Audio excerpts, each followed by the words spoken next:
695. Okay, so we have some colors on our bombs. Now let's see where that's happening. So in the shader strings, within a shader 8, within the main entry point, within render collected binary tile section, in the section where we have a non-zero bomb tile, right here we are grabbing the bit for the graphic we want to stamp onto the bomb, and if that bit is set, then we are going to unpack the RGBA bits from this bit packed color here and turn it into a float color.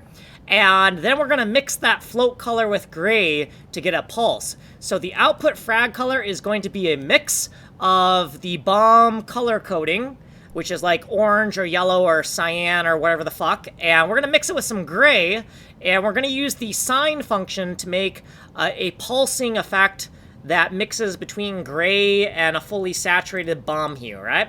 We're going to use the game tick timer to animate that. We're going to divide it by 4 to kind of slow down the animation a little bit.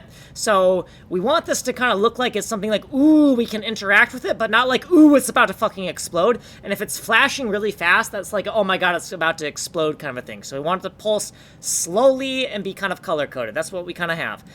That's it. That is fucking it.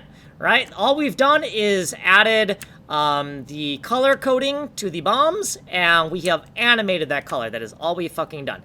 Down here, if the bomb bit is 0, oh, I forgot about this part. If the bomb is 0, the bomb bit is 0, then we want a background color, and that background color is kind of this dark gray. See how there's a dark gray around it? Before it was like, it was monochrome blue. Before these bombs were all monochrome blue, now the background is kind of this dark gray, and we're getting that dark gray by commenting out this color macro here.